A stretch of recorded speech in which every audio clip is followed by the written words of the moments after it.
आज आपण डाळी मिक्स करून त्याचे आप्पे करणार आहोत. तांदूळामध्ये डाळ मिक्स करायचे. हे 4 वाट्या तांदूळ घेतलेले, 2 वाट्या हरभऱ्याची डाळ, 1 वाटी उडदाची डाळ आणि अर्धी वाटी मुगाची डाळ. हे सगळ्या डाळी त्या तांदळामध्ये टाकून हे धुवून मी दिवसभर भिजत ठेवणार आहे. बघा आता 6 ते 8 तास भिजत घातलेले आहे डाळ आणि तांदूळ. आणि आता मी ते बारीक वाटून घेणार आहे. आत्ता वाटून घेणार रात्रीचं आणि सकाळी ते करायला घेणार आहे.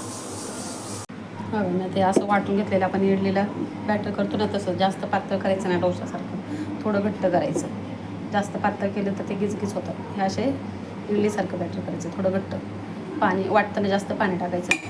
आता त्याच्यातच मी अर्धा चमचा खायचा सोडा टाकते आणि मीठ अंदाजे. आता किती पीठ आहे तुमचं त्या हिशोबाने मीठ टाका आणि हे हलवून घ्यायचं चांगलं.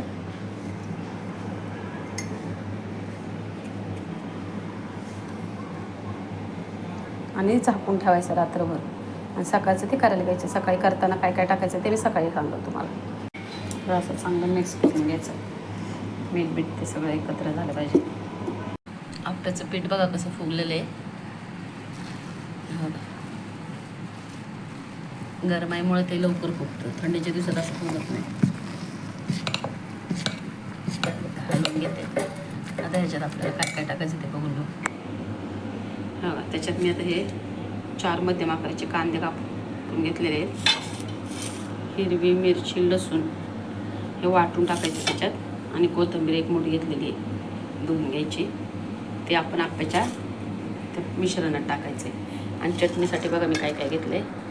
शेंगदाणे, 1 इंच आल्याचा तुकडा, 5-6 हिरव्या मिरच्या, ओलं खोबरं आणि फुटाण्याची डाळ घेतलेली.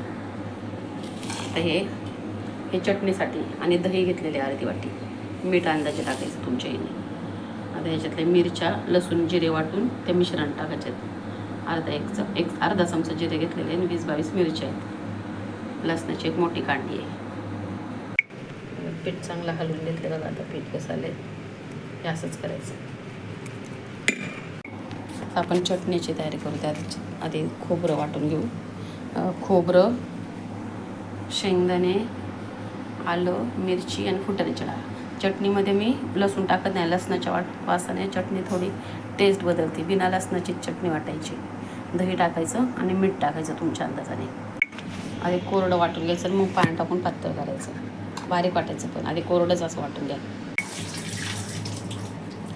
दही पण वाटणारच टाकायचं चटणीत, म्हणजे वाटताना. आणि मीठ पण आत्ताच टाकून द्या. मग अशी चटणी झालेली आहे.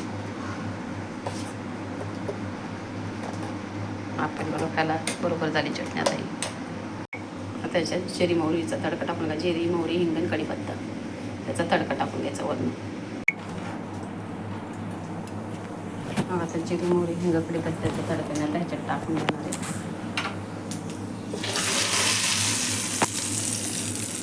आप्याचं भांडं गरम करायला ठेवले, गरम झालेले आहे ते. आता त्याच्यात तेल टाकून घेऊ. सुरुवातीला थोडं तेल लागतं जास्तीचं.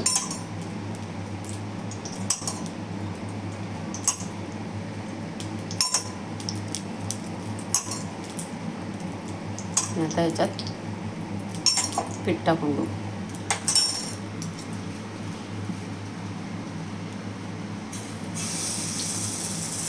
थोडं कमी कमीच टाका, फुगतात ना ते. मग असे आप्पे टाकून घेतलेले आहेत. साईडने तेल सोडा आणि झाकण टाकून 5 मिनटं बारीक गॅस करून ठेवा, नाही तर करपते ना. 5 मिनटांनी साईडने सोडा लागतात. मग पलटी करा. परत थोडंसं तेल टाका साईडने. कशा आप्पे पलटी करून झालेले आहेत. आता परत झाकण टाकून ठेवून 5 मिनटं ठेवा. गरमागरम आप्पे आणि चटणी.